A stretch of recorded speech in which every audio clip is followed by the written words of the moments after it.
ಎಲ್ಲ ಮಕ್ಕಳಲ್ಲಿ ಗಂಡು ಮಕ್ಕಳು ಹೆಣ್ಮಕ್ಳು ಎಲ್ಲ ಮಕ್ಕಳಲ್ಲೂ ಮಗು ಹುಟ್ಟಿದಾಗ ಹಾಲು ಬರೋ ಚಾನ್ಸಸ್ ಇದ್ದೇ ಇರುತ್ತೆ.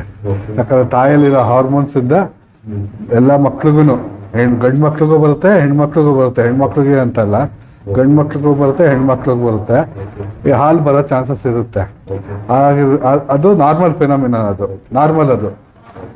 ಅದು ಕೆಲವರು ವಯಸ್ಸಾದವ್ರು ಏನು ಮಾಡ್ತಾರೆ, ಇದು ಕೆಟ್ಟ ಹಾಲು, ವಿಚ್ ಮಿಲ್ಕ್ ಅಂತ ಹೇಳ್ತಾರೆ ಇಂಗ್ಲೀಷಲ್ಲಿ. ನಾವು ವಿಚ್ ಮಿಲ್ಕ್ ಅಂತ ಹೇಳ್ತೀವಿ. ಕೆಟ್ಟ ಹಾಲು ಅಂತ ಹಿಂಡಿ ಅವರು ಈ ಥರ ಗಾಯ ಮಾಡಿ ಮ್ಯಾಸ್ಟೈಟಿಸ್ ಥರ ಆಗಿರುತ್ತೆ. ಈ ಥರ ರೆಡ್ನೆಸ್ ಆಗಿದೆ ನೋಡಿ. ಫಿಮೇಲ್ ಬೇಬಿ, ಮೇಲ್ ಬೇಬಿಲೂ ಬರುತ್ತೆ. ಸ್ಟೋರಿ ಏನಂದ್ರೆ ಮಾಡ್ಬೇಕು, ಅದು ನಾರ್ಮಲ್ ಇರುತ್ತೆ. ಹಿಂಡಿ ತೆಗಿಯಕ್ ಹೋಗ್ಬಾರ್ದು, ನಾರ್ಮಲ್ ಆಗಿ ವೈಪ್ ಮಾಡಿ ಬಿಟ್ಬಿಡ್ಬೇಕು. ಆಮೇಲೆ ಅದು ವಾರಗಟ್ಟಲೆ ಇರ್ಬೋದು, ಕೆಲವು ಮಕ್ಳು ತಿಂಗಳಗಟ್ಟಲೆ ಇರ್ತದೆ. ಆಮೇಲೆ ಅದಾಗೆ ಅದು ಹಾರ್ಮೋನ್ಸ್ ಎಫೆಕ್ಟ್ ಇಂದ ಹೋಗ್ಬಿಡುತ್ತೆ. ಅದು ನಾವು ಏನು ಜಾಸ್ತಿ ಹಿಂಡಿ ಎಲ್ಲ ಮಾಡಿದ್ರೆ ಮಗುಗೆ ಪಾಪ ಇನ್ಫೆಕ್ಷನ್ ಆಗಿರುತ್ತೆ. ಈಗ ನೋಡಿ, ಎಲ್ಲ ಕೆಂಪು ಇನ್ಫೆಕ್ಷನ್ ಆಗ್ಬಿಡುತ್ತೆ. ಚೆನ್ನಾಗಿ ಹಿಂಡ್ಬಿಟ್ಟಿದ್ದಾರೆ, ಇನ್ಫೆಕ್ಷನ್ ಆಗುತ್ತೆ. ಸೊ ಈ ಥರ ಎಲ್ಲ ತಪ್ಪುಗಳು ಮಾಡಬಾರ್ದು. ಇದು ನಾರ್ಮಲ್ ಫೆನಮಿನಾನು.